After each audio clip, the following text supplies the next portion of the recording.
Blue ocean capital એડવાઇઝર્સના founder અને CEO નિપુન Mehta આપણી સાથે જોડાયા છે અને આજે માર્કેટની જે ગતિવિધિઓ ચાલી રહી છે ને શું એક્સપેક્ટ કરી શકાય એના પર આપણે થોડી ચર્ચા કરીએ. નિપુનજી, ગુડ આફ્ટરનૂન. અને જે આપણે ન્યૂ હાઈઝ અત્યારે નિફ્ટી બનાવી રહ્યું છે, આ ગઈકાલે આપણે જોયું કે બધા જ ઇન્ડાઇસીસે એક નવા હાઈઝ જો કે બનાવ્યા. શું એક મેજર રીઝન છે અત્યારે ઓનગોઈંગ રેલીનું? I think marketsમાં ક્લિયરલી જે ઇકોનોમિક ગ્રોથનું એન્ટિસિપેશન છે, અર્નિંગ્સ ગ્રોથનું એન્ટિસિપેશન છે, એના કારણે આપણે એક ઘણી લાંબી રેલી જોઈ છે. લિક્વિડિટી ફ્લોઝ ખાસ કરીને જે ગ્લોબલ માર્કેટ્સમાં છે, ડોમેસ્ટિક અને ગ્લોબલ માર્કેટ્સમાં, એને કારણે આપણે એક સસ્ટેન્ડ રેલી જોઈ છે. પણ at the same time at these high levels આપણે ધ્યાનમાં એ પણ રાખવાની જરૂર છે, થોડા ફેક્ટર્સ ધ્યાનમાં રાખવાની જરૂર છે કે ઓઇલના પ્રાઇસીસ મલ્ટી યર હાઈ પર છે. ત્યારે ગ્લોબલ એનર્જી ક્રાઇસિસ એક ચાલી રહી છે. એને કારણે જે રો મટીરિયલ પ્રાઇસીસ છે એ ઘણી કંપનીઝ માટે વધી શકે છે. કોમોડિટી પ્રાઇસીસ છે એ ઓલમોસ્ટ ઓલ ટાઈમ હાઈસ પર છે કે મલ્ટી યર હાઈ પર છે. એને કારણે કોર્પોરેટ અર્નિંગ્સ પર એક અસર થઈ શકે છે. ઓવરઓલ ઇન્ફ્લેશન આપણે ચડતું જોઈ રહ્યા છીએ, એટલે એને કારણે જે પ્રેશર આવી શકે એ આવી શકે છે. એટલે હેડવિન્ડ્સ છે માર્કેટમાં, પણ જે લિક્વિડિટી છે એને કારણે આપણે એક સારી રેલી જોઈ રહ્યા છીએ. અને જ્યાં સુધી આ લિક્વિડિટી રહેશે ત્યાં સુધી માર્કેટ્સમાં એટલીસ્ટ કરેક્શન પણ આવે, બહુ મોટું કરેક્શન નહીં આવે એવું ધારી શકાય છે.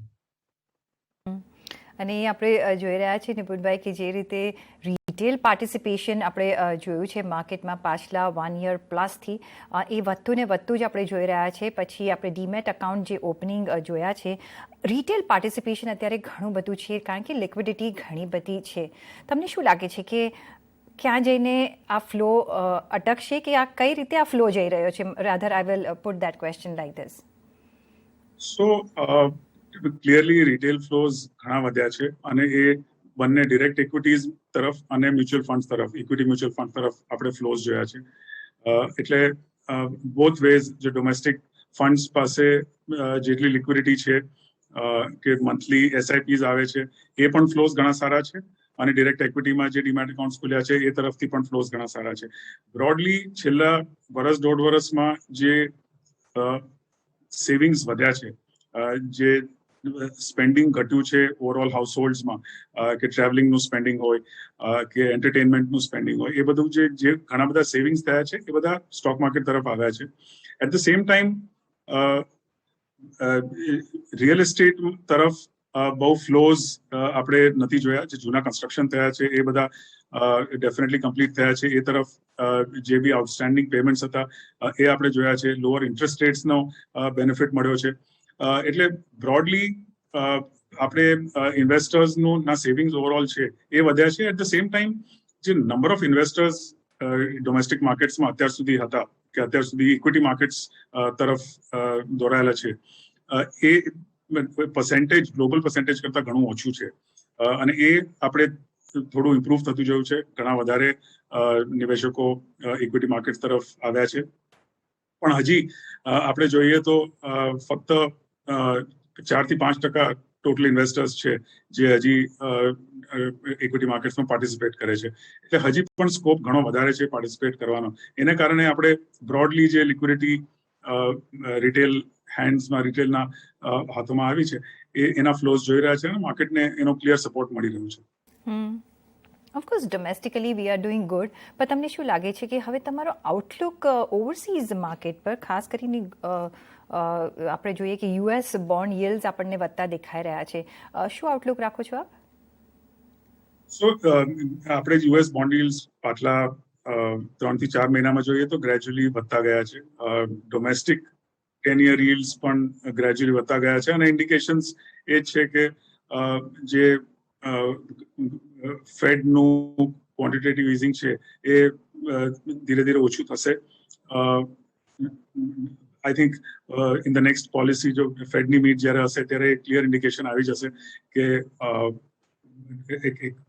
સ્પેન્ડિંગ છે, ગવર્મેન્ટ સ્પેન્ડિંગ છે કે ક્વોન્ટિટેટિવ ઇઝિંગ છે એ ઘટી જશે. એને કારણે જે લિક્વિડિટી ઘટે છે એનાથી ઓવરઓલ ગ્લોબલ લિક્વિડિટી માં ડેફિનેટલી અસર આવી શકે છે. પણ એને આ વખતે આઈ થિંક ક્લિયરલી ફરક એ છે કે 2013માં જ્યારે ફેડે ક્વોન્ટિટેટિવ ઇઝિંગ ઘટાડેલું અને લિક્વિડિટી સડનલી આઉટફ્લો થયેલો, એટલું સડન આઉટફ્લો આ વખતે નહીં થાય અને ગ્રેજ્યુઅલ આઉટફ્લો થશે. About economic growth, I think global economic growth ઘણો સારો રહ્યો છે. યુએસમાં ઇકોનોમિક ગ્રોથ ઇમ્પ્રુવ થયો છે. બ્રોડલી આપણે જે ડોમેસ્ટિક ઇન્ડિયન ઇકોનોમિક ગ્રોથ સારો જોયો છે અને ખાસ કરીને જે ઇન્ડિયન એક્સપોર્ટ્સને બેનિફિટ મળ્યો છે ચાઇના +1 સ્ટ્રેટેજીને કારણે. એનો બેનિફિટ ઘણા કોર્પોરેટ્સને મળ્યો છે જે એક્સપોર્ટ કરે છે. કોર્પોરેટ અર્નિંગ્સ એને કારણે એક્સપોર્ટિંગ કંપનીઝને ઘણો બેનિફિટ મળ્યો છે અને કોમોડિટી પ્રાઇસીસ જે બી વધી છે એને કારણે ડોમેસ્ટિક કંપનીઝને બેનિફિટ મળ્યો છે. પ્રોડક્શન ચાઇનામાં ઘટ્યું છે ઘણા પ્રોડક્ટ્સમાં, મેટલ્સ ગણો કે કેમિકલ્સ ગણો, એને કારણે ઘણી ઇન્ડિયન કંપનીઝને બેનિફિટ મળ્યો છે. એટલે ક્લિયરલી એક ગ્લોબલ ઇકોનોમિક ગ્રોથ બ્રોડલી વધ્યો છે, ઇમ્પ્રુવ થયો છે. જો ફક્ત ચાઇનામાં ડીગ્રોથ એક્સપેક્ટેડ છે, એટલે એ કદાચ જો એક્સક્લુડિંગ ચાઇના કરીએ તો ગ્લોબલ ઇકોનોમિક ગ્રોથ ઘણો સારો આ વર્ષે થઈ શકે એવી આશા છે, બંને યુએસ માર્કેટ્સમાં અને ડોમેસ્ટિક ઇન્ડિયન માર્કેટ્સમાં. જી, ને પછી આપણે જોયું કે 17,000થી જે 18,000ની આપણી જર્ની હતી એમાં ઘણા બધા થીમ્સે પાર્ટિસિપેટ કર્યું હોય છે. પછી એ બેન્કિંગ હોય, ઓટો હોય, એનર્જી હોય, ફાઇનાન્શિયલ સેક્ટર હોય, પીએસસી સેક્ટર્સ હોય, એફએમસીજી સેક્ટર્સ હોય, એનર્જી સેક્ટર્સ હોય. હવે આપણે એક નવા હાઈઝ બનાવી લીધા છે. હવે તમને શું લાગે છે કે હવે કયા થીમ્સ પ્લે કરશે નેક્સ્ટ હાઈઝ બનાવવા માટે? સો Pritiben, if you C basically આમાં રોટેશન ઘણું થઈ રહ્યું છે. ઘણા થીમ્સમાં બધા સ્ટોક્સ ઉપર નથી ચડતા, બાય રોટેશન ચડતા હોય છે. એટલે ઇન ટર્મ્સ ઓફ વેલ્યુએશન્સ ઘણા થીમ્સ હજી પણ જે અત્યારના થીમ્સ જે વધ્યા છે કે ફોર એક્ઝામ્પલ આઈટી હોય કે કેમિકલ્સ હોય, સિલેક્ટિવલી મેટલ્સ હોય, એ બધા થીમ્સમાં બધા જ સ્ટોક જરૂરી નથી કે એનો બેનિફિટ સ્ટોક પ્રાઇસિંગમાં મુવમેન્ટ આપણે જોયો. ગ્રેજ્યુઅલી બાય રોટેશન આપણે સેમ થીમ્સમાં બીજા સ્ટોક્સ છે એનું પાર્ટિસિપેશન જોઈ રહ્યા છે. At the same time I think value stocks છે, પીએસયુ સ્ટોક્સ છે, પીએસયુ બેંક્સ છે, એમાં પણ જે રીતે બેલેન્સ શીટ્સ ઇમ્પ્રુવ થયા છે, સ્ટ્રોંગર થયા છે, લોઅર રેટ્સ પર, લોઅર ઇન્ટરેસ્ટ રેટ્સ પર બોરોઈંગ થયું છે, પ્રોફિટેબિલિટી બ્રોડલી વધી છે. એને કારણે હજી પણ એ થીમમાં બની શકે છે કે આપણે મુવમેન્ટ જોઈ શકીએ છીએ, આગળ જઈને જોશું. અને ક્લિયરલી સ્ટ્રોંગર બેલેન્સ શીટ્સનો બેનિફિટ પીએસયુ બેંક્સ હોય કે અધર PSEs હોય, purely not just on a stronger balance sheet basis, but also in terms of value opportunity. આ સ્પેસમાં હજી પણ આગળ જઈને મૂવમેન્ટ થઈ શકે છે. તો હવે અત્યારના સિચ્યુએશનમાં જ્યારે ઓલ ટાઈમ હાઈ પર છે માર્કેટ્સ, તમે સજેસ્ટ કરો છો કે પ્રોફિટ બુક કરવો જોઈએ કે ઇન્વેસ્ટેડ રહેવું જોઈએ? So this is always a difficult question for investors. But I think બધા નિવેશકો પાસે એક લોંગર ટર્મ પોર્ટફોલિયો હોય છે અને એક શોર્ટર ટર્મ પોર્ટફોલિયો હોય છે. જે લોંગર ટર્મ પોર્ટફોલિયો હોય છે એમાં જો એ સારી કંપનીઝમાં હોય તો માર્કેટ્સ અપ્સ એન્ડ ડાઉન્સ આવ્યા કરશે, પ્રાઇસીસ નીચે જઈ અને પાછા અલ્ટિમેટલી લોંગર ટર્મ ગ્રોથ એ કંપનીઝ દેખાડવાની હોય તો આપણે સ્ટોક પ્રાઇસીસ ઉપર જોઈશું. પણ જે શોર્ટર ટર્મ પોર્ટફોલિયો હોય, જે sort of trading portfolio હોય, એમાં periodically profit book કરવું always sensible હોય છે, always advisable હોય છે. એટલે ડિફરન્શિએટ કરવાની જરૂર છે between a shorter term portfolio and a longer term portfolio. In the long term જે રીતે ઇકોનોમિક ગ્રોથ આપણે જોઈશું, ઓવરઓલ માર્કેટ કેપિટલાઇઝેશન વધતું જોઈશું, India heading towards multi trillion economy, એ ગ્રોથનો બેનિફિટ ક્લિયરલી સ્ટોક માર્કેટ્સને મળશે અને લોંગર ટર્મ ગ્રોથમાં જે લોંગર ટર્મ પોર્ટફોલિયો છે એને ક્લિયરલી બેનિફિટ મળશે. તો ને પછી હવે આગળ જતાં તમને શું લાગે છે કે હવે રિઝલ્ટ સિઝન શરૂ થઈ ગઈ છે, બેન્કિંગ સેક્ટરની ખાસ કરીને વાત કરીએ તો શું તમે પરફોર્મન્સ પ્રિડિક્ટ કરી રહ્યા છો? કારણ કે જેટલા બી આપણને બિઝનેસ અપડેટ્સ આવ્યા છે અને જે રીતે નિફ્ટી બેંકનું આપણે એક જે આઇડલ હતું એ હવે એક્ટિવ થઈ ગયું છે અને હાઈઝ બનાવી રહ્યું છે, તમે શું એક્સપેક્ટ કરી રહ્યા છો ખાસ કરીને બેન્કિંગ સેક્ટર સાથે? ઓવરઓલ બેન્કિંગમાં આપણે પ્રોફિટેબિલિટી જોઈએ તો ઇમ્પ્રુવ પ્રોફિટેબિલિટી ડેફિનેટલી જોઈશું in September quarter as well as subsequent quarters. ઘણા કારણો છે. એક ક્લિયરલી લોઅર ઇન્ટરેસ્ટ રેટ્સના બેનિફિટ લઈને ઘણી બેંકોએ લોઅર રેટ્સ પર બોરોઈંગ કરેલું છે અને એની લિક્વિડિટી એ લોકો પાસે છે. સેકન્ડ, અને રાઇઝિંગ ઇન્ટરેસ્ટ રેટ સિનેરિયોમાં at least they should be able to benefit out of higher lending rates. Second, I think જે NPA ની રિકવરી ગ્રેજ્યુઅલી આપણે જોતા જઈએ છીએ ઘણી બધી કંપનીઝમાંથી, એને કારણે બેંક્સ પાસે લિક્વિડિટી સારી છે અને એ લોકોના બેલેન્સ શીટ્સ ઘણા ઇમ્પ્રુવ થયા છે. પ્રોવિઝનિંગ તો આપણે જોયું છે છેલ્લા ઘણા વર્ષોમાં જે પ્રોવિઝનિંગ થયું છે એને કારણે જે બી બેડ એસેટ્સ હતા, નોન પરફોર્મિંગ એસેટ્સ હતા, એ બધાનું ઓલમોસ્ટ એન્ટાયરલી ઘણી બધી બેંક્સમાં પ્રોવિઝન થઈ ચૂક્યું છે, એટલે એને કારણે બેલેન્સ શીટ સ્ટ્રોંગર છે. બેંક્સનું જે કોઈ સિલેક્ટ બેંક્સનું રિકેપિટલાઇઝેશન થયું છે એનો બેનિફિટ મળ્યો છે. એક ક્રેડિટ ગ્રોથ આપણે જેટલો હોવો જોઈએ ઇકોનોમીમાં કે બેન્કિંગ સેક્ટરને જેનો બેનિફિટ મળવો જોઈએ એ હજી આપણે જોયો નથી. But with economic growth, with PLI schemes, with capex announcements made by several companies, આપણે gradually credit growth banksમાં આવતા જોઈશું, ઓવરઓલ ઇકોનોમીમાં આવતો જોઈશું અને બેંક્સને ક્લિયરલી એનો બેનિફિટ મળશે. So I think purely on the basis of stronger balance sheets અને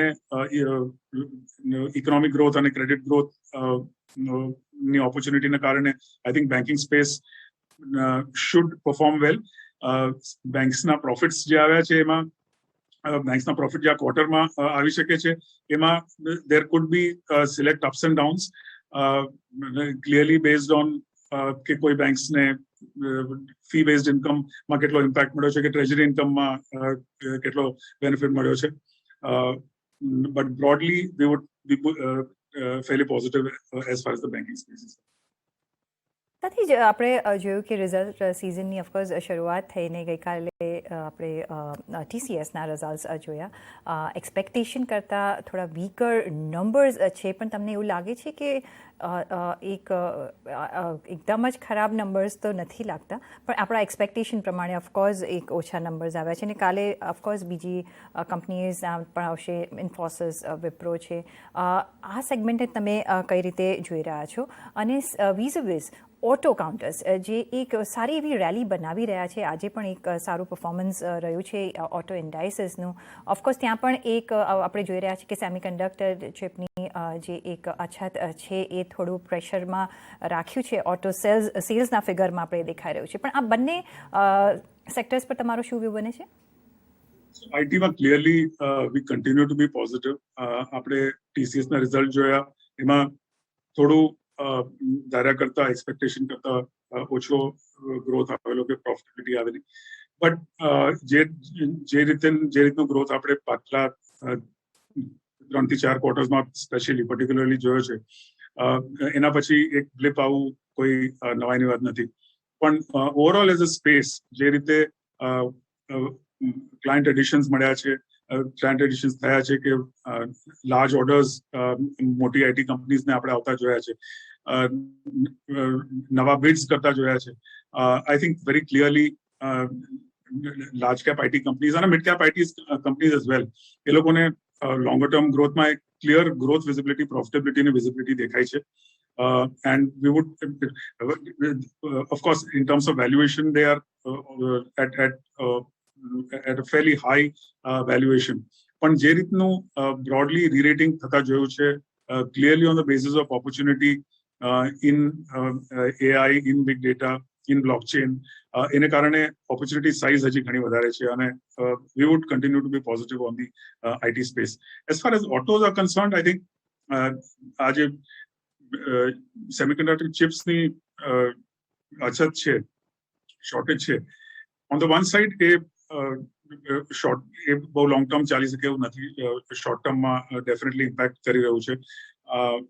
પાછલા 2 થી 3 મહિનાથી અછત ચાલી રહી છે અને હજી પણ એટલીસ્ટ 2 થી 3 મહિના એ સ્ટ્રીમલાઇન થતા લાગે એવું ક્લિયરલી છે. પણ એટ ધ સેમ ટાઈમ ઘણી બધી કંપનીઝે ઓલ્ટરનેટિવ્સ શોધવાની કોશિશ કરી છે કે